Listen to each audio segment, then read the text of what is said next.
3분 후에 시작할게요. 이거는 라틴어에서 다른 거.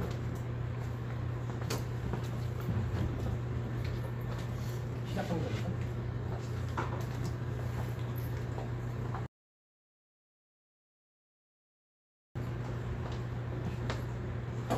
요거를 네가 해줘야 되겠다. 시작한 것 같은데 한번 봐봐. 유튜브에서 볼까요? 시작하는데? 그 핸드폰 열어.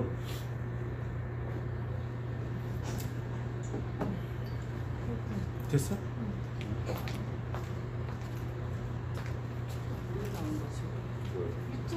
유튜브로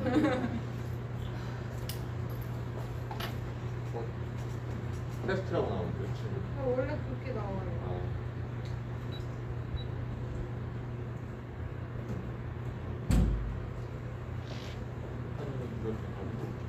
나와? 그냥 확인.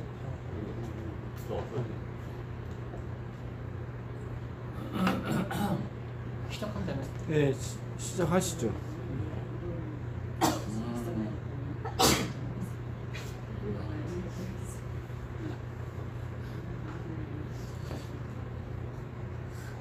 다 같이 기도하심으로써 오후 강의를 시작하도록 하겠습니다. 저게 안 켜졌어요.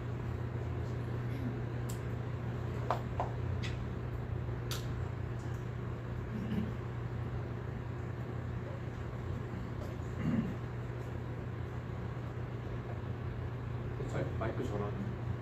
오늘 이제 됐어요. 기도하시겠습니다. 전지전능하신 나의 하나님, 온 세상을 창조하시고 또 유지하시는 하나님께 영광 돌립니다. 주님의 은혜로 주님 앞에 티끌과 같은 이 존재가 하나님의 사랑하시는 성도님들과 함께 말씀을 나누게 해주셔서 감사합니다. 주께서 오늘 허락해 주신 오늘 주님의 사랑하시는 성도님들과 함께 하나님의 말씀을 함께 나누고 깊이 있게 묵상할 수 있게 하여 주시옵시고, 주께서 원하시는 방향으로 우리의 신앙이 자라갈 수 있도록 인도하여 주시옵소서. 이 모든 말씀 우리 주 예수 그리스도의 이름으로 기도합니다.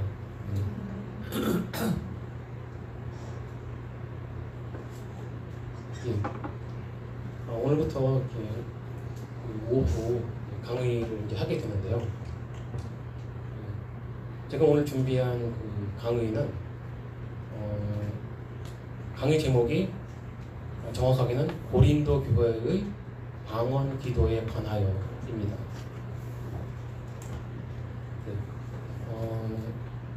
성경 말씀 먼저 찾아볼까요? 고린도전서 14장 1절에서 5절까지의 말씀입니다.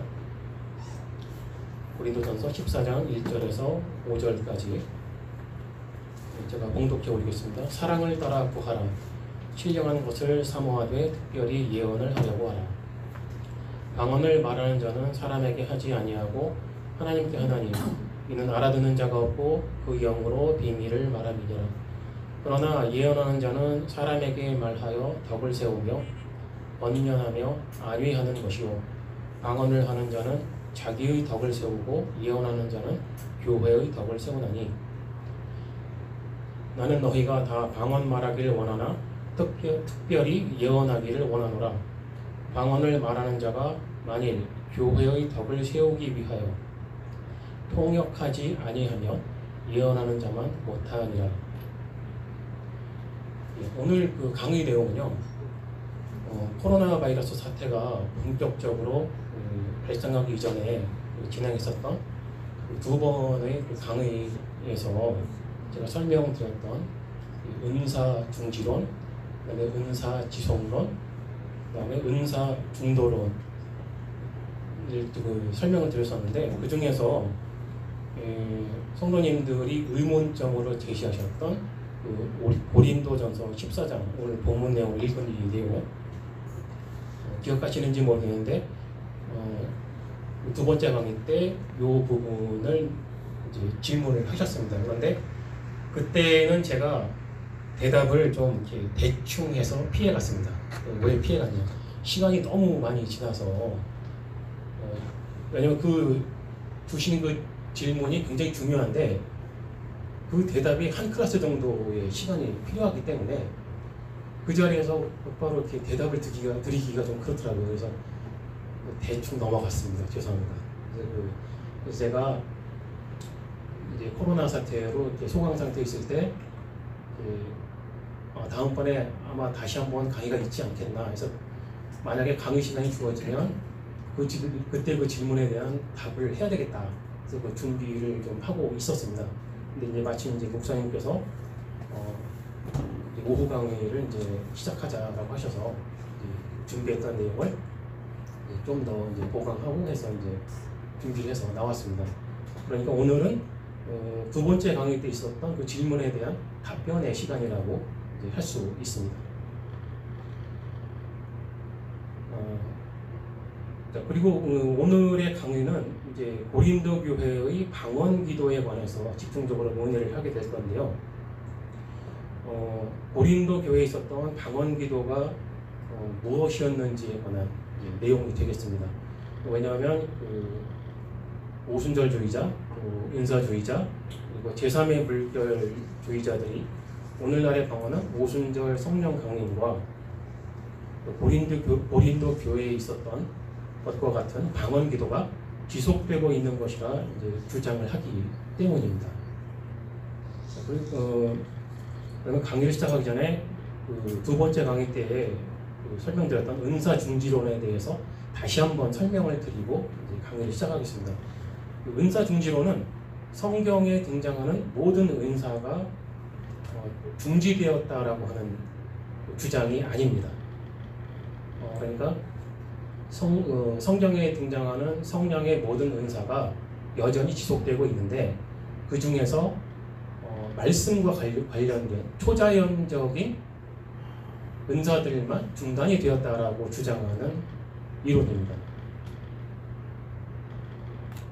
그것이 이제 그 특별 계시, 특별 계시는 이제 성경을 뜻하는 건데, 성경은 예수 그리스도에 관한 이제 그 기록이죠.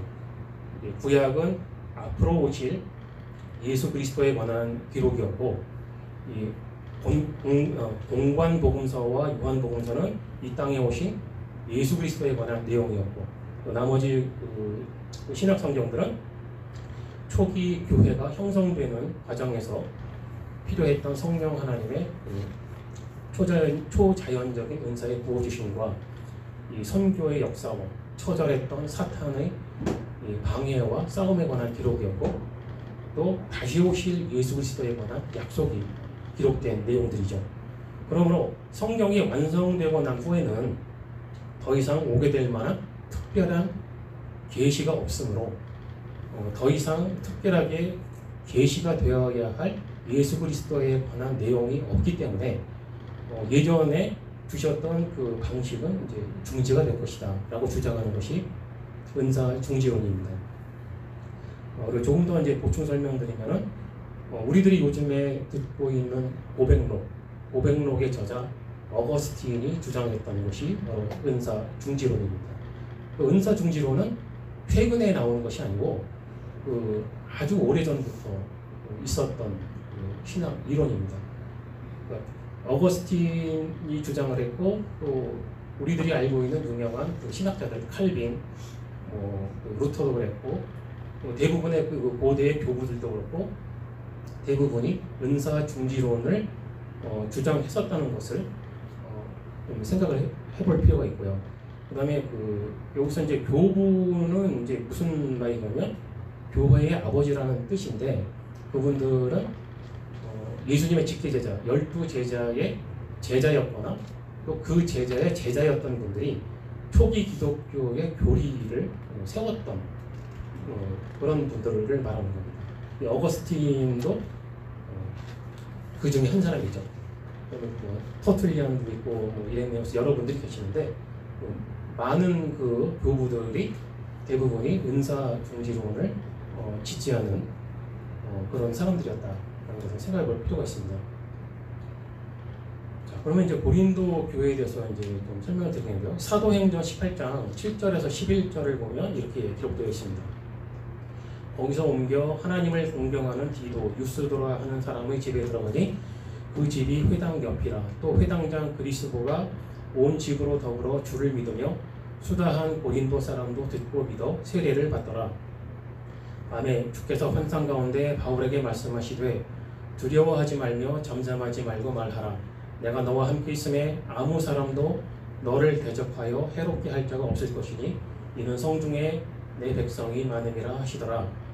1년 6개월을 유하며 그들 가운데서 하나님의 말씀을 가르치니라. 고린도 교회는 사도 바울이 2차 선교 여행 때에 그의 사역으로 인해 세워졌던 교회입니다. 정확하게는 성령의 인도하심으로 세워진 교회였죠. 고린도 교회의 유대인 회당에서 복음을 전파하던 바울은 유대인들의 적대심과 방해로 인해서 결실을 얻지 못하고 디도, 유스도라는 사람을 만나고 복음을 전하게 됩니다. 그리고 고린도 지역은 성령께서 이미 예비하셨던 곳이고 예수님을 메시아로 또는 그리스도를 영접하고 믿을 하나님의 백성들이 많이 예비되었던 곳입니다. 사도 바울은 그곳에서 1년 6개월 동안 하나님의 말씀을 가르치고 고린도 지역 사람들이 교회로서 자리 잡을 수 있도록 사역을 했던 곳이고 그곳에서 로마서와 데살로니가 전후서를 편지로 썼습니다. 그런데 사도 바울이 세웠고 사역했던 이 고린도 교회가 문제가 생겼습니다. 고린도전서 1장 11절과 12절을 보면 내 형제들아 글로에의 지편으로서 너희에게 대한 말이 내게 들리니 곧 너희 가운데 분쟁이 있다는 것이라. 이는 다름 아니라 너희가 각각 이르되 나는 바울에게, 나는 아볼로에게, 나는 게바에게, 나는 그리스도에게 속한 자라 하는 것이니. 글로의 지편으로라는 문구는 아마도 고린도 교회 성도 중에 한 사람일 것이고 그 집에 속해 있는 사람 중에 한 사람이 이 사도 바울에게 와서, 사도 바울은 이제 에베소에 있었습니다. 이 당시에는 에베소에 와서 고린도 교회에 문제가 생겼다는 것을 이제 설명을 하고 있는 것입니다.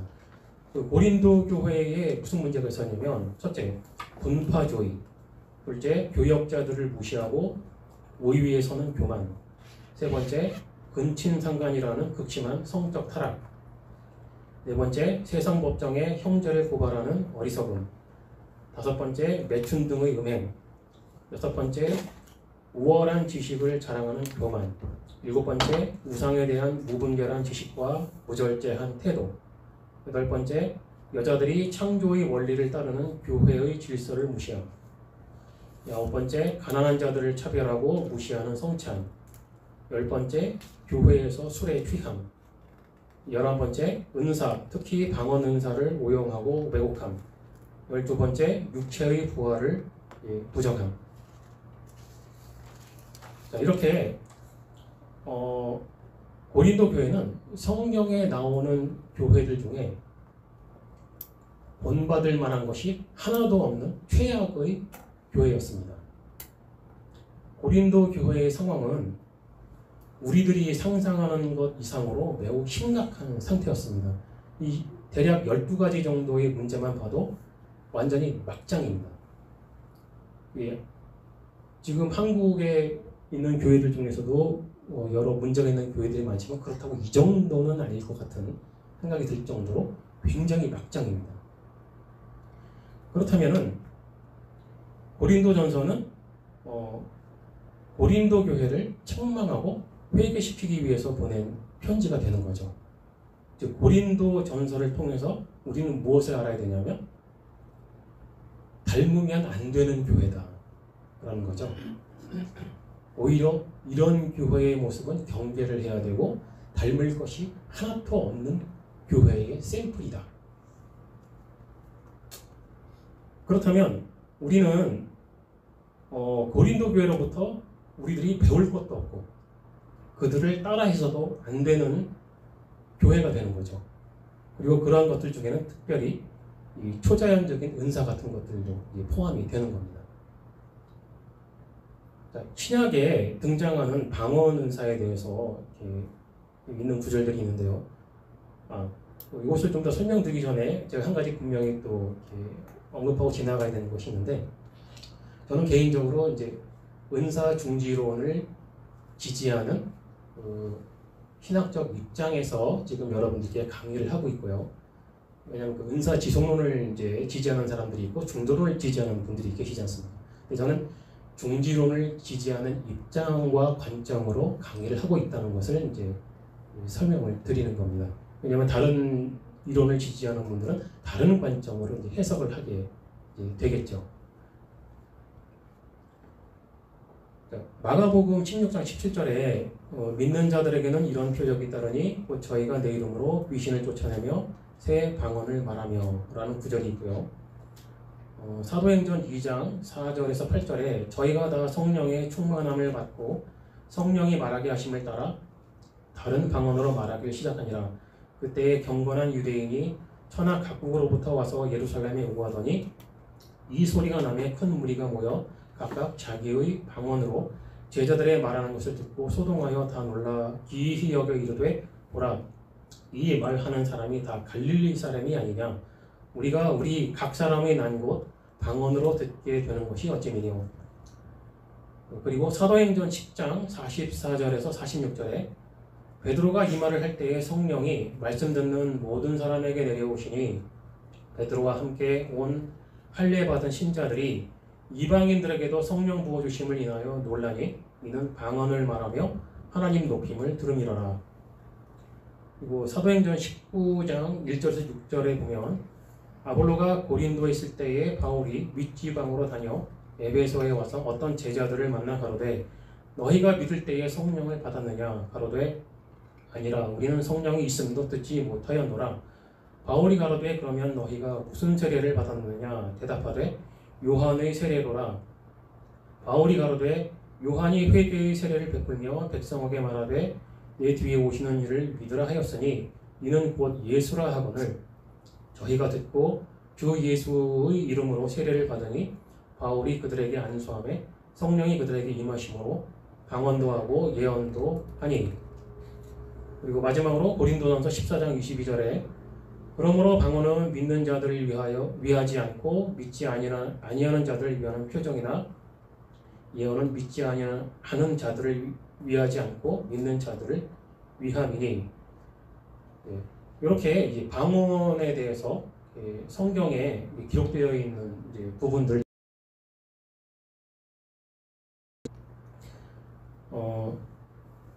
마가복음에서 언급된 새 방언, 이것은 사도행전 2장에서 확실한 외국어로 예수 그리스도에 관한 복음을 말한 것이었습니다.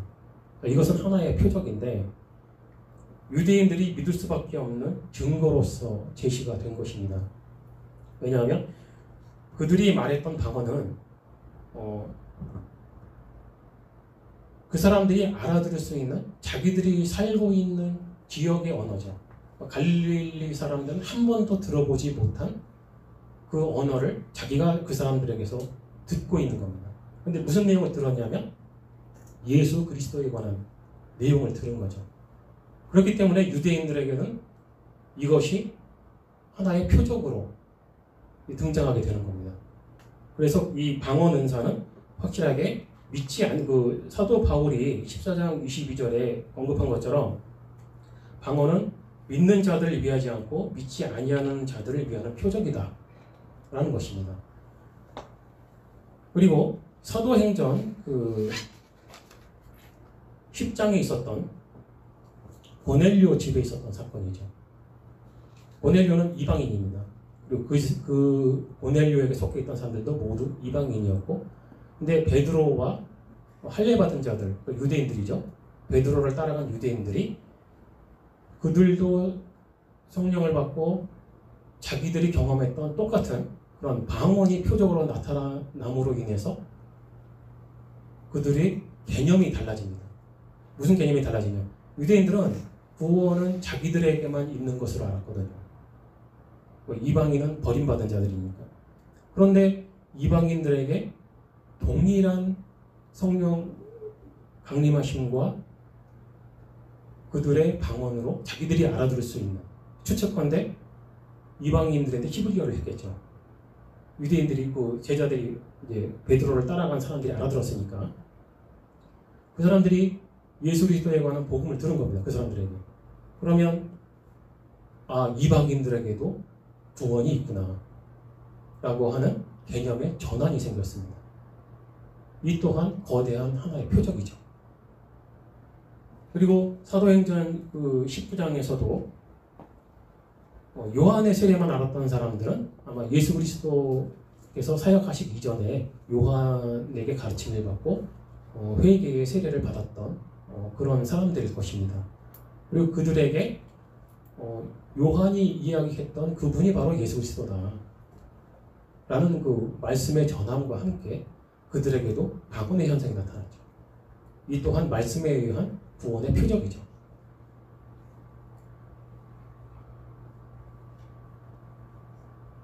자, 그렇다면은 우리가 여기서 한 가지 알아들을 수 있는 것이 무엇이냐?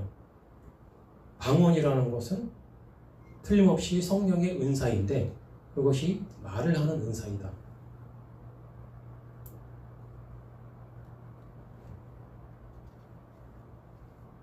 그러면 이제 우리들이 여기서 무슨 이제 생각을 해야 되냐면 방언과 방언 기도는 다르다는 거죠.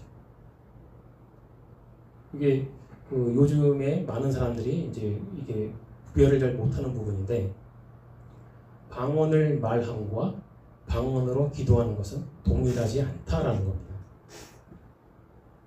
자, 고린도 교회의 문제는 글로의 사람들이 사도 바울에게 와서 했던 말이 무엇이냐면 고린도 교회 사람들이 예배 시간에 기도를 하는데 알아들을 수 없는 소리로 기도를 한다. 또는 알아들을 수 없는 말을 한다. 사도 바울은 본인이 알고 있었던 방언은 그런 게 아니거든요. 분명한 언어니까.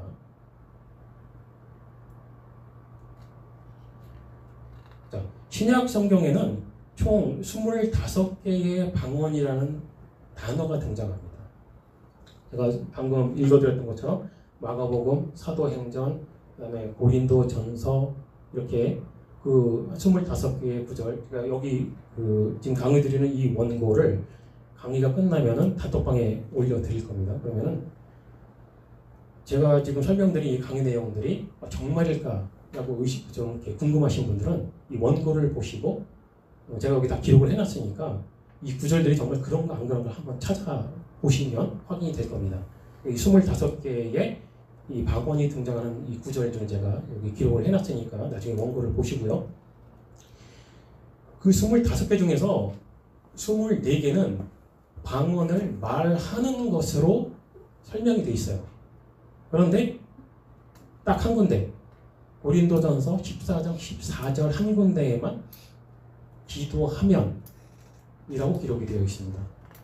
고린도전서 14장 14절을 읽어보면 내가 만일 방언으로 기도하면 이라고 기록이 되어 있어요. 나의 영이 기도하거니와 나의 마음은 열매를 맺히지 못하리라. 근데 다른 나머지 24개의 구절들에서는 방언을 말하는 것으로 기록이 되어 있습니다. 이것은 여러분들이 나중에 도표를 보고 이제 확인을 해보시면 되고요.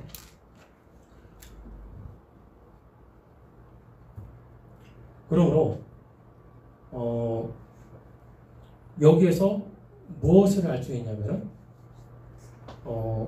사도행전에서 있었던 방언의 은사가 나타났던 세 가지의 사건하고 고린도 교회에 나타난 방언의 현상과는 다르다는 거죠. 무엇이 다르냐? 확실한 언어로 말을 했고 통역이 필요 없을 만큼 누군가 알아듣는 사람이 그 자리에 있었다는 거죠. 그들은 직접 분명한 언어로 예수 그리스도에 관한 복음의 이야기를 들었습니다. 그런데 고린도 교회에 대해서는 사도 바울이 뭐라고 했습니까? 통역해라. 무슨 말이냐? 못 알아듣겠다는 거죠. 글로의 편에 그 가족의 그 편에 속해 있는 사람이 와서 사도 바울에게 전한 이야기가 그들이 예배 시간에 뭔가 알아들을 수 없는 소리를 하고 있다. 이게 외국어인지 무슨 소리인지 도무지 모르겠는데 무슨 소리 하는지도 모르겠고 하여간 그렇다라는 얘기를 했겠죠. 그럼 그게 사도 바울이 들었을 때 방언에 왜 못 알아듣지? 왜? 앞에 있었던 세 사건에서는 그런 일이 없었거든요. 말하면 바로 알아들었으니까. 그러면은 고린도 교회에서 하고 있는 그 소리들을 사도 바울이 어떻게 생각을 해야 될까? 사도 바울이 굉장히 머리가 좋은 사람이잖아요. 사실은. 그러면 통역을 해라. 왜? 그게 확실한 언어면 통역이 가능한 거죠. 그럼 언어가 아니면 통역이 불가능하겠죠. 사도 바울은 고린도 교회하고 멀리 떨어져 있습니다. 지금 에베소에 와 있어요. 에베소 교회에서 굉장히 바빴던 것 같아요. 이 고린도 교회에 문제가 생겼다고 하는데 쫓아갈 수가 없는 입장인 거죠. 이 고린도전서를 디모데 손에 쥐어주고 이제 고린도 교회로 보내는데 그 내용에 이제 어떤 하나의 안전 장치를 이제 준 거죠. 통역을 해봐라. 디모데도 그 내용을 가지고 쫓아가니까. 그리고 사람들에게 설명을 할 것이고 그것이 진짜 성령으로부터 온 은사라면 그 이전에 있었던 성령의 은사와 동일하게 분명히 통역을 할 수 있을 것이다. 아니면 아닐 것이고 아니라면 하지 마라. 그렇게 되는 거죠. 자, 우선 중간 점검을 하겠습니다. 첫째, 방언은 성령의 은사입니다. 분명히 사도행전에 세 가지의 사건이 기록이 되어 있기 때문에 이것이 성령의 은사라는 건 아무도 부정하지 못합니다. 두 번째, 방언의 은사는 말을 하는 은사다라는 것입니다. 그 다음에 세 번째, 방언의 은사는 믿지 않는 자들을 위한 표적이었다. 복음의 시작, 유대인의 구원의 시작, 이방인들의 구원의 시작, 예수 그리스도를 잘 몰랐던 자들에게 들려지는 복음이 들려지면서 구원의 시작, 하나의 방향 그리고 표적을 제시하는 것들이었죠. 그리고 이거는 이제 그 은사 중지론자들의 주장이지만 저와 같은 방언의 은사는 중지되었다. 예수 그리스도에 대한 모든 내용이 기록이 됐으니까. 다섯 번째, 방언 기도는 성령의 은사가 아니다. 왜? 지금 제가 언급했습니다만 방언의 은사는 말을 하는 은사다. 기도하는 은사가 아니라는 거죠. 이건 좀 더 제가 나중에 설명을 드리겠는데, 그 다음에 방언 기도는 신약 성경에서 고린도전서 14장 14절 단 한 군데만 나온다. 일곱 번째, 제가 이것은 솔직히 조금 자신이 없어서 좀 그냥 넘어간 내용인데요. 한국어 성경에 표기되어 있는 방언은 잘못 번역이 되어 있다. 이 부분은 조금 의견이 분분하긴 한데요. 제가 영어 성경을 찾아보고 또 제가 이제 스페인어를 했습니다. 스페인어 성경도 찾아보고 해보니까 스페인어 성경에서 확실하게 한국어에서 생각하는 방언이 아니에요. 확실하게.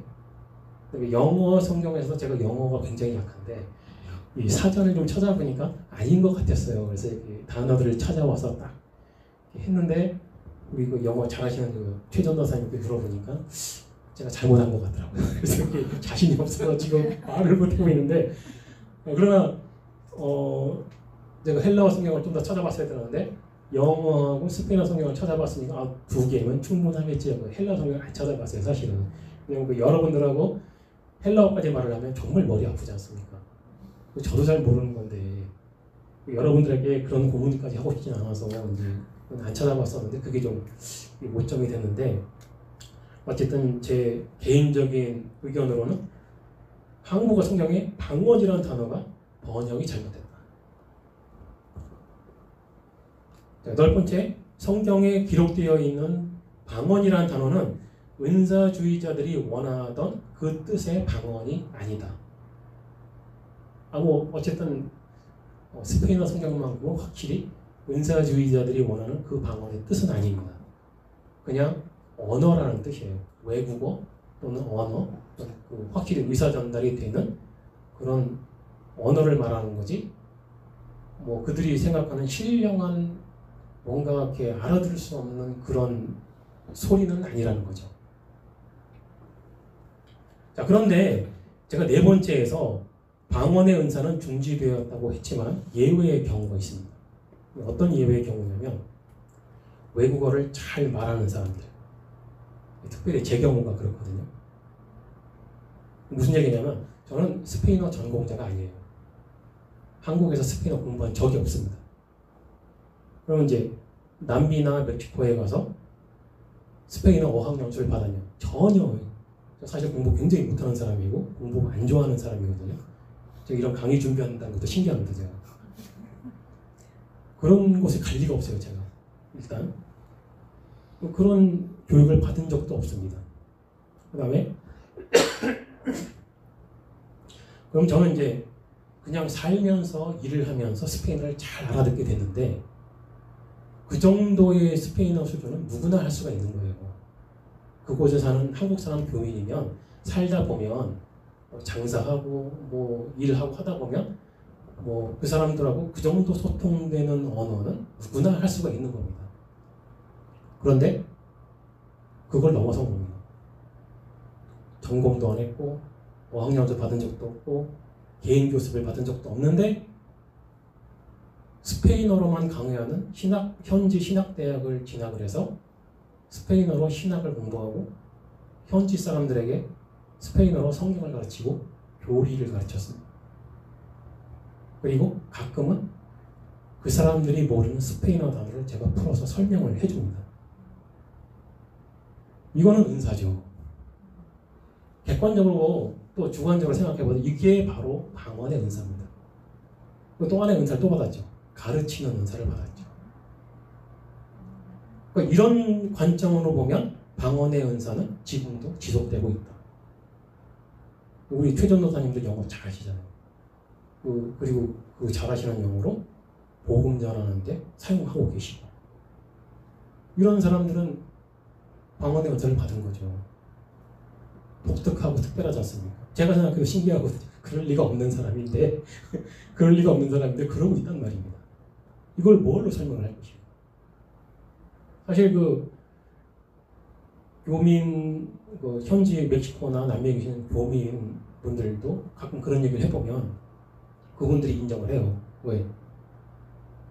스페인어를 하긴 하는데 다른 분야가 아니고 성경을 말한다고?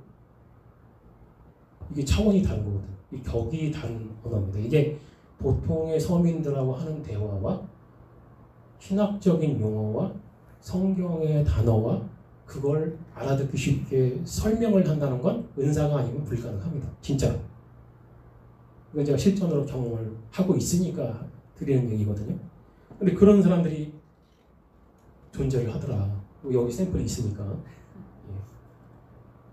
또 이제 가끔 뭐 이렇게 헬라어도 능통하고 히브리어 잘하시는 그런 분들 계시잖아요. 그런 분들 보면 신기하거든요. 어떻게 저렇게 할까? 뭐 그런 것이 은사죠. 자, 그런 것으로 그런데 그런 은사들이 뭔가 추가적인 초자연적인 계시를 받는다거나 성경에 추가할 만한 거나 뭐 성경 이외에 더 필요한 말을 하기 위해서 주어지는 은사는 아닙니다. 고린도전서 12장 7절에 보면 각 사람에게 성령의 나타남을 주심은 유익하게 하려 하심이라 라고 기록되어 있는데요. 이것도 우리말 성경은 또 빼먹은 단어가 있습니다. 예, 그 NIV 영어 성경을 찾아보면 그냥 유익이 아니고 공동체의 유익이라고 기록이 되어 있습니다. 즉 모든 성령이 주시는 은사의 공통점, 교회 공동체에 유익을 주는 것이다. 근데 만약에 교회 공동체에 유익을 주지 못하면 그건 성령의 은사가 아니라고 생각해도 무방하다. 이게 성령으로부터 오는 은사의 특징입니다.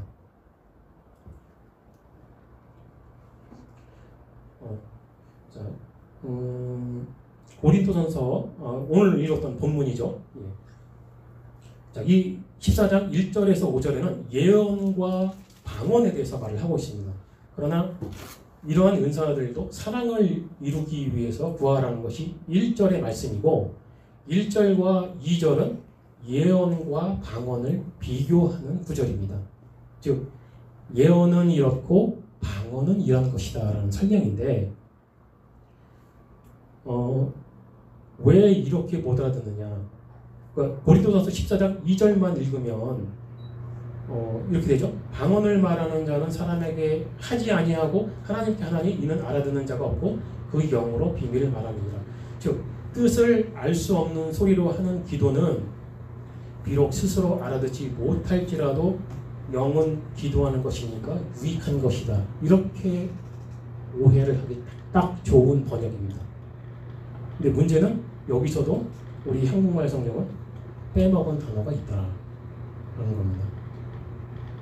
1절과 2절 사이에 요거는 제가 헬라어를 찾아봤습니다. 이 가르라는 이제 단어인데 우리말에 왜냐하면이라는 접속사예요. 근데 한국 성경에 요게 쏙 빠져 있습니다. 영어 성경에는 접속사가 있는 것 같고요. 스페인어 성경은 확실하게 있습니다. 스페인어 성경은 확실하게 왜냐하면이라는 뜻이 들어가 있어요. 그렇다면 그 왜냐하면이라는 단어를 포함해서 번역을 하면 아마도 이렇게 될 겁니다. 사랑을 따라 구하라. 신령한 것을 사모하되 특별히 예언을 하려고 하라. 왜냐하면 다른 언어 또는 외국어를 말하는 자는 사람에게 말하지 않고 하나님에게 말하지만 그가 자기 영으로 비밀 또는 신비한 일을 말한다고 해도 아무도 알아듣는 사람이 없다. 뜻이 확 달라져 버리죠. 그냥 한국어 성경만 읽었을 때는 그냥 내 영이 기도하는 거고 뭐 알아듣는 소리를 하든 못 알아듣는 소리들을 하든 뭐 어쨌든 내 영이 기도하는 거니까 그건 하나님께 하는 신비한 기도이다라고 알아듣기 쉽게 번역이 되어 있죠. 그런데 여러분들이 영어에 좀 자신 있거나 다른 언어에 자신 있는 분들은 고린도전서 14장 2절과 1절을 같이 포함해서 한번 잘 읽어보시기 바랍니다. 저는 이제 그 스페인어 성경으로 그렇게 읽어보니까 이런 식으로 해석이 되더라고요.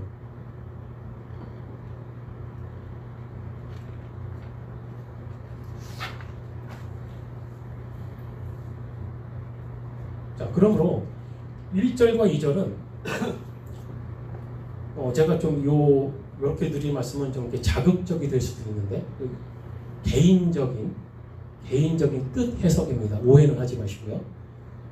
1절과 2절을 저는 어떻게 알아들었냐면 들을 수 없는 소리를 한다면 그것이 신비한 것이든 신령한 것이든 아무도 알아들을 수 없는데 무슨 소용이 있느냐. 그건 하나님도 못 알아듣겠다. 그러니 특별히 방언보다는 예언을 하려고 해라. 저는 그렇게 이제 개인적으로 이제 알아듣습니다. 그리고 지속되는 3절은 예언에 대한 지속적인 설득입니다. 즉 예언하는 자는 사람들에게 말하여 덕을 세우며 권면하며 안위하는 것이라고 합니다. 그리고 이어지는 4절은 사도 바울이 얼마나 고린도 교회 사람들의 방언에 대해 비신뢰적인가를 나타내는 구절입니다. 자, 4절에 보면 방언을 말하는 자는 자기의 덕을 세우고 예언하는 자는 교회의 덕을 세우나니.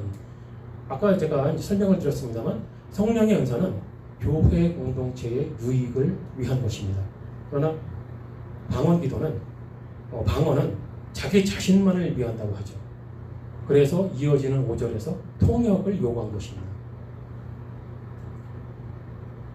이것은 사도 바울이 방언의 은사를 의심한다는 것이 아니라 그만큼 고린도 교회 사람들의 방언을 의심한다는 것입니다. 그렇지 않다면 통역을 요구할 리가 없죠. 그리고 고린도전서 14장 28절에 만일 통역하는 자가 없거든 교회에서는 잠잠하고 자기와 및 하나님께 말할 것이요. 이게 교양 있고 공손하게 한 말이지만 뜻은 이렇습니다. 그렇게 알아들을 수 없는 소리로 떠들 거면 교회에서는 하지 마라. 시끄럽고 조용히 하고 집에 가서 혼자 하든지 아무도 없는 곳에 가서 혼자 즐겨라. 그런 뜻이 되는 겁니다. 즉 사도 바울은 지금 이 고린도전서를 통해서 방언 기도를 인정하는 게 아니라 비난을 하고 있는 겁니다. 여러분들이 고린도전서 14장을 처음부터 끝까지 한번 쭉 잘 읽어보세요. 과연 방언 기도를 지지하는 것인가? 왜냐하면 계속해서 예언과 방언이라는 것을 비교를 하고 있습니다. 그러니까 예언은 한국 사람 우리들이 생각하는 것처럼 어떤 남들은 모르는 비밀스러운 걸 내 귀에만 들려줘 이거 얘기한 게 아니라 오늘 목사님 설교하신 것처럼 설교를 말하는 거예요. 하나님의 말씀을 설교한다든지 가르치는 것을 말하는 겁니다. 여기서 말하는 예언이라는 거는. 자, 14장 6절부터 12절까지 이런 말이 있습니다. 그런즉 형제들아 내가 너희에게 나아가서 방언을 말하고 계시나 지식이나 예언이나 가르치는 것이나 말하지 아니하면 너희에게 무엇이 유익하리요? 저나 검은 고와 같이 생명 없는 것이 소리를 낼 때에 그 음의 분별을 내지 아니하면 저 부는 것인지 검은 것 하는 것인지 어찌 알게 되리요? 그런 말이죠. 못 알아듣는 소리라면 그게 뭔지 내가 어떻게 알겠느냐. 그런 얘기지 않습니까? 만일 나팔이 분명치 못한 소리를 내면 누가 전쟁을 얘기하리요? 이와 같이 너희도 혀로서 알아듣기 쉬운 말을 하지 아니하면 그 말하는 것을 어찌 알리요? 이는 허공에다 말하는 것이라. 자, 알아들 수 없는 방언 기도라는 것에 대해서 비난하고 있는 거지 않습니까? 그렇죠? 이거 그냥 이 문장을 못 알아들을 분 없으시죠? 세상의 소리의 종류가 이같이 많되 뜻없는 소리는 없나니 그러므로 내가 그 소리의 뜻을 알지 못하면 내가 말하는 자에게 야만이 되고 말하는 자도 내게 야만이 되리니 그러면 너희도 신령한 것을 사모하는 자인즉 교회의 덕세우기를 위하여 풍성하기를 구하라. 제가 잠시 스페인어를 좀 하겠습니다. 잘 들어보세요. Mucho gusto, hermanos. Gracias a Dios Padre y nuestro Señor Jesucristo. Por bendición de Dios estamos aquí y estamos compartiendo la palabra de Dios. 아멘. 어떻게 들으셨어요? 뭔가 말을 한 것 같은데 무슨 뜻인지 하나도 못 알아듣겠죠. 제가 지금 축복의 말을 한 건지 저주의 말을 한 건지 하나도 못 알아듣겠죠. 사도 바울이 지금 14장 6절에서 그 말을 한 겁니다. 내가 너희들에게 나가서 이런 소리나 하고 성경 말씀 설명 안 하면 너희들에게 무슨 유익이 있느냐. 폼은 잡히겠죠. 나는 여러분들이 못하는 그런 언어를 하는 사람이야 라는 우월감은 생기겠죠. 그러나 무슨 득이 됩니까? 교회 공동체에. 그리고 이런 소리를 계속 제가 떠들어댄다면 어떨까요? 처음에 한 1분 정도는 이게 무슨 말이야 하다가 한 1분 지나면 좀 멋있네 했다가 좀 더 지나면 그만 좀 하지 하다가 좀 더 지나면 어떻게 됐습니까? 미쳤구나. 사도 바울이 그 얘기 하잖아요. 믿지 않는 자들이 들어와서 그런 광경을 보면 너희들 보고 미쳤다고 하지 않겠느냐. 그런 소리 하지 않습니까? 그 14장에 다 기록되어 있는 얘기예요. 자, 그러므로 은사주의자들, 방언을 좋아하는 사람들은 고린도전서 14장을 보면서 방언 기도가 하나님께 드리는 영의 기도라고 주장하고 싶어서 그런 구절들만 뽑아서 여기 영의 기도라는 구절이 있지 않느냐라고 말을 하지만 한 스토리를 전체적으로 읽어봐야죠. 14장 1절부터 끝까지 쭉 읽어보면 사도 바울이 지금 이 방언 기도를 하라고 권장하고 있는 거지 하지 말라고 하고 있는 거지. 저희들 한 초등학교만 나와도 아마 일쭉 읽어보면 이해가 될 것 같은데 그렇다면 이해를 못하는 사람들은 왜 이해를 못할까요? 이해하고 싶지 않으니까. 자기들은 그렇게 알아듣고 싶지 않은 거지 않습니까? 방언기도 계속 해야 되겠는데 아니라고 내가 읽어봐도 하지 말라는 거네 그러면 좀 곤란하잖아요. 자, 14장 13절부터 17절까지 이렇습니다. 그러므로 방언을 말하는 자는 통역하기를 기도할 테니 내가 만일 방언으로 기도하면 나의 영이 기도하거니와 나의 마음은 열매를 맺히지 못하리라. 그러면 어떻게 할꼬? 내가 영으로 기도하고 또 마음으로 기도하며 내가 영으로 찬미하고 또 마음으로 찬미하리라. 이 14장 14절만 이렇게 딱 뽑아서 은사주의자들은 뭐라고 해석하느냐? 봐라. 영이 기도하는 것이다. 그런데 15절을 함께 읽어보면 그 뜻이 아니라는 걸 금방 눈치챕니다. 무슨 얘기냐? 14절은 무슨 뜻이냐면 너는 방언으로 기도한다고 하는데 그렇게 되면 네 영이 기도한다고 하니까 네 영은 영대로 기도하고 네 마음은 네 마음대로 따로 기도하는 거 아니냐. 영 따로 마음 따로. 자, 15절은 그걸 증명하는 거예요. 그리고 지금 14절은 비난의 글이고 15절은 뭐냐면 14절처럼 하면 안 되니까 그러면 안 되는 거다라는 뜻이에요. 15절은 뭐냐? 기도할 때 영으로 기도하고 또 마음으로 기도하며 라고 되어 있죠. 그러니까 영 따로 마음 따로 하지 말고 기도라는 건 그렇게 하는 게 아니니까 너의 전신이 너의 영도 너니까 영과 네 마음과 너의 모든 것이 전심으로 하나님께 기도드리는 게 진짜 기도 아니냐라는 뜻이죠. 그렇지 않습니까? 그럼 그 방언 기도하는 사람들 그러죠. 나는 그러고 싶지 않은데 내 혀가 혼자 막 꼬부라져. 랄랄라 하는데 내 의식은 내가 지금 뭐 하는 걸까? 그런 얘기 많이 듣죠. 그러면 영 따로 마음 따로 분열됐죠. 정신과에서 이걸 뭐라고 그러냐면 정신분열증이라고 합니다. 정신병. 미친 거 같습니다. 내 영이 내가 아닌가요? 내가 내 영이라고 마치 분리된 것처럼 얘기하지만 내 영도 나지 않습니까? 근데 나 스스로를 분리를 시켰어요.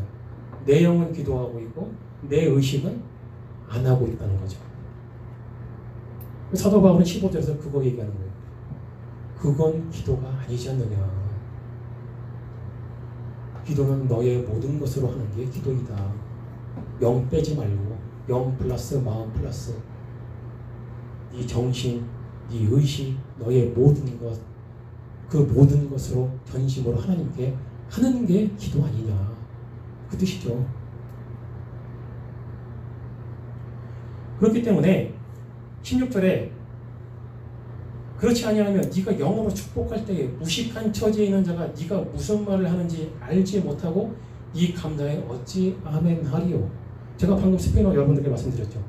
지금도 여러분들은 아멘 못하죠. 왜? 저는 아멘 했는데 여러분들 아멘 못하잖아요. 왜? 무슨 소리인지 하나도 모르겠으니까. 그 얘기하는 거예요. 사도 바울이. 너는 감사를 잘 하였으나 그러나 다른 사람은 덕세움을 받지 못하리라. 이게 무슨 뜻이냐? 너는 혼자 기분 좋은데 듣는 사람은 기분 나빠. 지금 그 소리거든요. 욕인지 칭찬인지 모르겠으니까.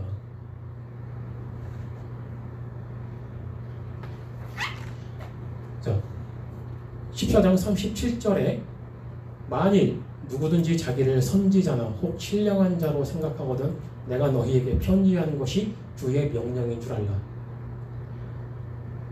여기까지만 읽고 시간상 여기까지만 읽고 사도 바울이 고린도 교회 사람들에게 방언을 통역할 수 없으면 교회에서 하지 말라고 명령한 겁니다. 이거는 내가 쓴 편지가 주의 명령이다. 굉장히 강력하게 명령한 거죠.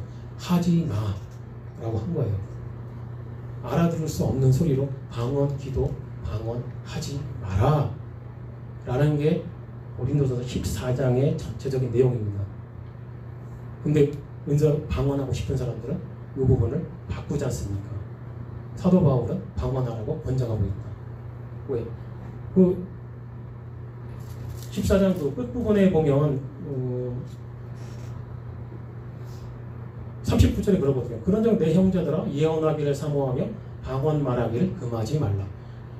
여기서 사도 바울이 말하는 방언을 금하지 말라는 건 고린도 교회 사람들이 했던 그런 못 알아듣는 헛소리를 말하는 게 아니고 사도행전에서 나타났던 표적과 같은 확실한 언어를 말하는 거죠. 그런데 이상한 소리로 방언기도 계속 하고 싶은 사람들은 그렇게 주장을 하죠. 계속 하라지 않냐. 네가 왜 방해하려고 하냐. 제가 방해하는 게 아니죠. 14장을 끝까지 쭉 읽어보면 사도 바울이 말하는 이 39절의 내용이 무엇인지 이해할 수 있죠. 그게 그 방언이 아니라는 거. 자, 고린도 후서 11장 1절에서 4절에 이런 말이 있습니다. 원컨대 너희는 나의 종 어리석은 것을 용납하라. 청컨대 나를 용납하라. 내가 하나님의 열심으로 너희를 위하여 열심내노니 내가 너희를 정결한 처녀로 한 남편인 그리스도께 드리려고 중매함이로다. 뱀이 그 관계로 이와를 미혹해 한 것 같이 너희 마음이 그리스도를 향하는 진실함과 깨끗함에서 떠나 부패할까 두려워하노라. 만일 누가 가서 우리의 전파하지 아니한 다른 예수를 전파하거나 혹 너희의 받지 아니한 다른 영을 받게 하거나 혹 너희의 받지 아니한 다른 복음을 받게 할 때에는 너희가 잘 용납하는구나. 여러분들 고린도 후서는요 사도 바울이 디도를 만나가지고 디도가 고린도 교회에 있었던 이야기를 해줍니다. 사도 바울에게 고린도 교회에서 이런 일이 있었습니다. 그런 보고를 듣고 고린도 후서를 쓴 거예요. 그리고 디도한테 쥐어주고 다시 고린도 교회로 보내는 거거든요. 그럼 여기 지금 나와 있는 내용은 디도에게 들은 얘기죠. 즉 다는 아니겠지만 고린도 교회 사람들이 어떤 이상한 사람들이 와가지고 다른 예수, 다른 영, 다른 복음을 전했는데 고린도 교회 사람들이 요거를 잘 받아들였다는 거예요. 다른 복음을 받고 아멘을 했다는 겁니다. 그리고 다른 영으로 아주 신비한 은사들을 행했겠죠. 제가 다는 아니라고 말씀드렸어요. 하다못해 몇 명이라도 아닌 사람이 있었겠으나 문제는 뭐냐? 그 다른 영은 바보가 아닌 다음에 사단의 영이라는 건 누구나 다 알죠. 지금 저희 목사님이 요한계시록 설교하고 계십니다만 초대교회의 공통점 모두 공격을 받았습니다. 각 교회별로 다른 형태로 공격을 받았죠. 사단한테.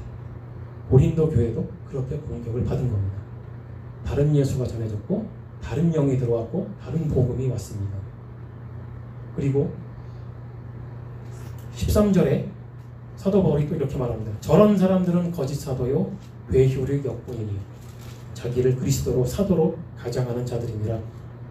이것이 이상한 일이 아니라 사단도 자기를 광명의 천사로 가장하나니 그러므로 사단의 일꾼들도 자기를 의의 일꾼으로 가장하는 것이 또한 큰일이 아니라 저희의 결국은 그 행위대로 되리라. 고린도 교회에는 그리스도의 사도로 가장한 새로운 사도들이 침투한 거죠. 그리고 이상한 영, 뭔가 성령이 아닌 다른 영을 받아서 알 수 없는 소리로 기도를 한 겁니다. 좀 자극적인 얘기가 되겠으나 그들이 받은 은사는 성령의 은사가 아닌 사단의 은사였던 거죠. 이걸 디도한테 보고를 받은 거예요. 또 한 번 강조합니다만 다 그렇진 않았겠죠. 네, 그 중에 반, 뭐 한 몇 명만 됐어도 큰일이죠. 한두 명이 받았어도 큰일인데 상당수가 받은 것 같아요. 자, 그런데 그러면 지금 이 세상을 현대의 한국교회와 세상을 활보하고 있는 신사도 운동가들 제3의 물결주의자들. 그 사람들이 현대에만 나타난 게 아닙니다.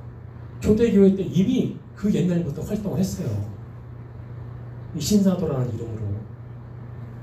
그리고 그 사람들이 광명의 천사와 같은 모습으로 나타나고 알아들을 수 없는 소리로 기도하게 하고 환상을 보게 하고 마치 하나님이나 성령의 음성을 들은 것 같은 소리를 들려주고 또 불치병도 고치고 기적도 일으킵니다.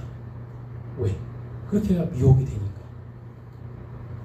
그렇게 미혹을 해서 사람들을 구원의 길이 아닌 곳으로 끌고 가는 거죠. 중요한 건 그들의 영은 성령이 아니라는 거죠. 다른 영이라는 거죠. 즉 사단의 영입니다. 자, 이 강의를 듣는 여러분들은 이제 실제적인 고민이 하나 생겼을 겁니다. 그렇다면 내가 했던 방언 기도는 무엇이었나? 나는 지금도 방언으로 기도하는데 그럼 방언으로 기도하셨던 내 어머니, 아버지, 장로님, 권사님, 집사님, 목사님은 어떻게 되는 건가? 내 아들은, 내 딸은? 자, 거기에 대한 해답은 이렇습니다. 첫째, 현대의 방언은 학습에 의한 방언이 많습니다. 이 방언 집회 또는 세미나가 많죠. 그렇게 해서 성령의 은사가 아닌 학습으로 현대의 방언을 하는 사람들이 많습니다. 자기가 무슨 소리 하는지도 모르고 남이 무슨 소리 하는지도 모르는 학습 방언을 많이 하고 있죠. 자, 그러면은 성령의 은사가 아닌 것으로 그런 방언을 할 수 있다. 두 번째, 심리적인 현상이 있습니다.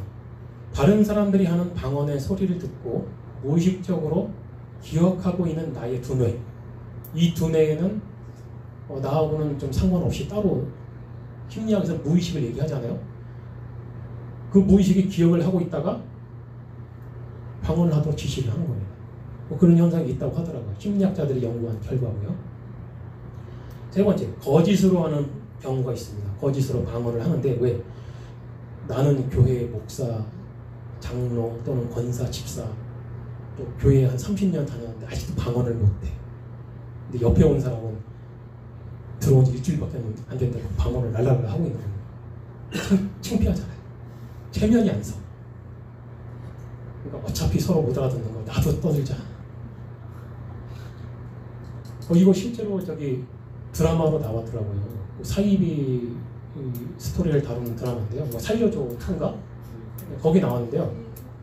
거기서 그 서예지 씨가 사이비 집단에 잡혀갔는데 극렬하게 정을 하다가 안 되겠다 생각을 바꾸고요. 나도 너희들하고 똑같아졌어 라고 표현을 하려고 그 사람들 예배에 가운데 서가지고 뭘 하느냐, 방언을 해요. 랄랄랄랄 해버리니까 다들 아멘 하더라고요. 그 극작가가 굉장히 똑똑한 사람입니다. 왜? 어차피 서로 못 알아듣는 거. 저 사람이 하는 소리 내가 못 알아듣듯이 내가 하는 소리 너는 어떻게 알아들을까? 그러니까 비슷한 소리를 랄랄라 해버리면 저 사람들은 이제 우리하고 똑같아졌구나. 그렇게 생각을 하는 거죠. 서예지 씨는 그렇게 속이더라고요. 그 드라마 한번 찾아보세요. 그거 나오니까. 자, 그리고 네 번째, 종교적인 현상이 있습니다. 은사주의 집회에서는 그 방언 기도들과 같은 소리가 수많은 종교 집단에 있습니다. 기독교 무슨 교회에서만 그런 소리 하는 줄 아셨죠? 사실 굉장히 오래됐습니다. 이방 종교들 뭐 현대에도 있고요. 그중에 유명한 게 몰몬교. 몰몬교에서 방언해요. 모르셨죠? 이슬람도 합니다. 로마 카톨릭도 해요. 그리고 에스키모인들도 하고요. 티베트의 종교, 중국의 이교도, 그리고 힌두교도들도 방언합니다. 유튜브 찾아보세요. 소리 나오니까. 근데 그 소리가 교회에서 방언 기도하는 사람들 소리가 똑같아. 진짜 똑같더라고요. 그러니까 그런 종교적인 현상일 수 있다. 진짜 믿음과는 관계없는. 다섯 번째, 간절함의 결과가 있습니다. 이게 뭐냐면 사람은 간절한 마음으로 자기의 원하는 바를 기도하다 보면, 그리고 지나치게 몰입을 하다 보면 자기도 모르게 그런 이상한 소리로 기도하게 되는 현상이 있다고 합니다. 그리고 6번째가 바로 사단의 은사죠. 고린도 교회의 경우에서 알 수 있듯이 사단은 다른 예수, 다른 영, 다른 복음을 활용해서 사람들을 미혹하고 자기가 주는 은사로 방언을 할 수 있게 하는 겁니다. 자, 제가 아까 고린도 교회 사람들이 다는 아닐 것이다라고 전제를 드렸죠. 현대 교회에서도 마찬가지입니다. 수많은 방언 기도를 하는 분들이 모두 사단의 영을 받아서 기도하는 거다. 그거는 아닐 거라고 생각합니다. 있기는 있겠죠. 다는 아닐 것이고, 위에 열거한 5가지에 해당되는 분들이 상당히 많을 거라고 저는 생각을 해요. 그 사람들이 전부 다 사단의 영을 받은 거면 진짜 큰일 나게, 진짜 무서워지는 현상이 생기는 거겠죠. 그러나 없다고는 말 못하지 않습니까? 왜? 사이비 종교 집단치고 방언 안 하는데 보셨어요? 제가 은사주의자, 제3의 물결 그 사람들만 지금 얘기하는 게 아닙니다. 우리나라에 사이비에 빠진 사람이 200만이 됩니다. 토탈 200만. 신천지만 30만인가 그랬고, 그 나머지는 우리가 이름도 잘 모르는 사이비 집단에 다 빠져 있는데, 그들이 대부분 다 방언 기도를 해요. 그러면 그 중에 누군가는 사단의 은사를 받은 자들이 있을 거 아닙니까? 다라고 말을 못하듯이 누구인지는 지목할 수 없으나 누군가는 있다는 거죠. 자, 방언으로 기도하는 것을 좋아하는 사람들은 저와 같은 주장을 하는 사람들에게 성령 회방죄를 짓는 것이라고 저주를 합니다. 그러나 과연 누가 성령을 회방하고 있는 것이겠습니까? 성령은 예수 그리스도에 대한 말씀이 사람들에게 들려지고 그 마음에 자리 잡고 믿음이 생기게 하시죠. 사람들에게 또는 죄인들에게 예수 그리스도를 알리는 것입니다. 그런데 만약 이 일을 회방한다면 그게 성령 회방죄지 않습니까? 그렇다면 자기 자신도 못 알아듣고 남도 못 알아듣는 소리로 하루에 2시간, 막 5시간씩 기도를 하고, 그걸 또 막 10년, 20년, 30년씩 기도를 하고, 또 그렇게 하게 가르치고 하는 사람들. 그럼 어떤 한 개인이 그렇게 30년 동안 기도를 했다면 계산하기도 힘든데, 그 수많은 시간 동안 참된 하나님에 대한 지식을 못 듣게 한 거 아닙니까? 그럼 그 사람이 성령 회방죄를 지은 거죠. 지금 참된 하나님에 대한 지식을 이야기하자고 하는 제가 성령 회방죄를 지은 거겠습니까? 그 사람들은 못 알아듣는 소리로 랄랄라 기도하는 동안, 그 수많은 시간 동안 예수님에 대해서 듣지를 못하는 거예요. 사단이 바보가 아닙니다. 우리보다 훨씬 똑똑합니다. 자, 개혁주의 신학이 은사 중지론을 주장하는 이유는 정경인 성경 말씀은 죄인이 하나님과 자기 자신을 알고 구원 얻을 수 있는 충분한 지식이 있다고 인정이 되고, 그 이유는 예수 그리스도에 대한 우리가 알아야 할 내용이 필요한 만큼 모두 충족되게 기록되었기 때문입니다.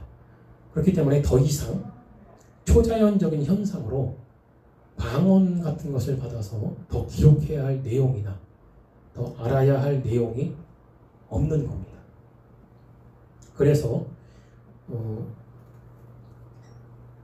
은사 중지론을 주장하는 것이고, 그런데 사람들이 이런 것에 잘 미혹되는 이유가 신관이 결여되어 있기 때문이라고 저는 생각합니다. 즉, 참된 하나님에 대한 지식이 없기 때문에 그런 것에 쉽게 빠지는 겁니다. 여러분들 사이비 종교 집단에서 첫 번째로 목표물로 삼는 게 일반 교회에 다니는 성도님들이에요. 왜 그럴까? 그분들이 출석하시는 예배당에서 참된 하나님에 대한 지식을 안 가르치거든요. 그럼 사이비 집단들이 접근해서 무슨 말을 먼저 하죠? 네가 생각한 하나님 저쪽에 있어. 그쪽에 가면 그쪽 교주가 다 하나님이잖아요. 그렇죠? 네가 그렇게 애타게 찾던 하나님이 저쪽에 있어. 여기 없어. 그 숫자가 200만이에요. 우리나라에. 그 200만이 대부분 일반 교회에 출석하던 분들이라는 겁니다. 근데 그분들이 그래 하고 쫓아갑니다. 종교에 대한 열정은 있는 거죠. 자기들은 하나님을 믿고는 싶은 거예요. 그런데 아무도 설명을 안 해줘. 분명히 주일마다 설교를 하고 있는데 들어본 적이 없는 거예요. 저를 비롯해서 교사, 목사님들의 책임이 굉장히 큽니다. 사이비 집단에 끌려간 사람들이 단순히 그 사람들이만 잘못해서 끌려갔다 생각하면 곤란합니다. 목사님들, 교사분들이 좀 더 열심을 가지고 참된 하나님에 대한 설명을 잘 했더라면 그렇게 안 되지 않았을까. 또 이런 은사가 아닌 방언 기도를 열심히 하는 분들에게도 참된 하나님에 대한 지식을 잘 설명했더라면. 왜? 성령은 전지전능하신 하나님이지 않습니까? 그런데 방언 기도 좋아하는 사람들은 성령을 그렇게 말은 하지만 생각은 안 해요. 두려워하지 않아요. 너무 쉽게 말을 하고 생각을 하죠. 성령에 대해서. 그런데 우리 개혁주의는 두렵죠. 어떻게 하나님을 함부로 말합니까? 그 사람들은 성령 그러니까 하나님이 아닌 것 같은 느낌이 드는 거예요. 그렇지만 참된 하나님에 대한 교육을 받고 보면 우리가 예배해야 할 전지전능하신 하나님이라는 걸 알게 되죠. 그건 그렇게 쉽게 생각 못하지 않습니까? 그래서 저는 다음번 강의부터는 이 신론, 참된 하나님에 대한 지식에 대해서 여러분들과 함께 나누고자 합니다. 왜? 그것이 백신 주사라고 생각해요. 저는 신앙에 대해서, 믿음에 대해서, 또 이단과 사이비들이 접근했을 때 그들을 물리치고 이겨낼 수 있는 것은 아는 것이 힘이다. 하나님을 아는 지식이 유일하다.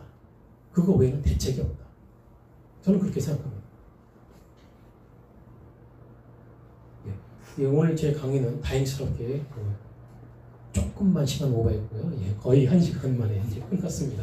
원래 이거보다 훨씬 내용은 굉장히 많은데 저도 목사님도 그러시지만은 저도 지식에 대한 욕심이 조금 있긴 있어요. 이 설명하고 싶은 내용은 굉장히 많은데 이걸 어떻게 하면 1시간 내에 다 꾸깃꾸깃 나올 수 있을까? 좀 고민을 많이 했는데 이게 종이는 11장이 나왔지만 설명이 어떻게 다행스럽게 1시간 만에 이렇게 됐습니다만 이 원고를 강의 끝나면 이제 단톡방에 올려드리고 또 유튜브 채널에 올릴 수 있으면 올리고 하겠습니다.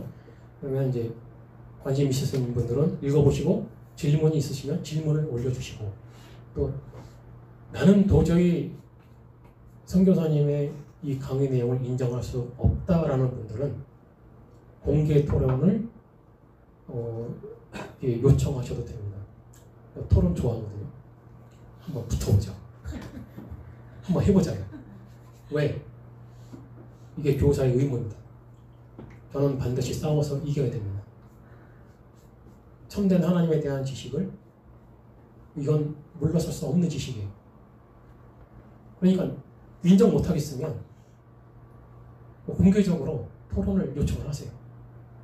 그래서 성경 놓고 신학적인 여러 가지 견해를 놓고 제가 제 의견에 반대하는 은사 중지 지속론이라든지 이런 거를 뭐 이렇게 무시하는 건 아닙니다. 저도 그쪽 이론을 많이 봤어요. 상당히 일리 있는 이야기들도 있어요. 그런 거 다 무시하겠다는 게 아닙니다. 그러니까 같이 얘기를 해보자고. 과연 어느 것이 맞나. 그리고 이런 것으로 노력해야 되는 것이 말씀을 맡은 자들의 의무이자 책임이라고 생각합니다. 각 교회에서 이거 안 했을 때에 고린도 교회와 같은 사태가 벌어지는 겁니다. 다른 예수, 다른 영, 다른 복음을 가져왔을 때 그거를 분별하고 내쳐버릴 수 있는 지도자가 없었기 때문에 고린도 교회가 그렇게 된 거 아닙니까? 단 하나도 본받아서는 안 되는 교회. 그런데 현대의 오순절, 은사주의, 제3의 물결은 고린도 교회처럼 바꾸기도 하자고 하는 거 아닙니까? 잘 읽어보세요. 본받을 교회인가? 그런 막장 교회를 도대체 뭘 배울 게 있습니까? 우리도 안 하는 거 하잖아요. 그 사람들은. 예, 여기까지 이제 끝내고 기도로 마치도록 하겠습니다. 살아계신 나의 아버지 하나님 감사합니다. 주님께서 우리에게 허락하신 이 시간 하나님의 말씀을 놓고 저희들이 함께 나누어 보았습니다. 고린도 교회가 정말 어떤 교회였는지 우리가 본받아서는 안 되는 교회라는 것을 다시 한번 우리가 생각을 해보았고 또 현재를 살고 있는 우리들이 지금 무엇을 생각을 해야 되고 무엇을 회개해야 하며 우리는 어떠한 방향으로 나가야 하는지를 다시 한번 생각을 해보았습니다. 우리에게 하나님을 아는 지식을 더욱 허락하여 주시옵시고 우리에게 은혜를 베풀어 주사 우리가 주님 안에서 온전한 신앙생활을 할 수 있도록 인도하여 주시옵소서. 이 모든 말씀 우리 주 예수 그리스도의 이름으로 기도드립니다. 아멘.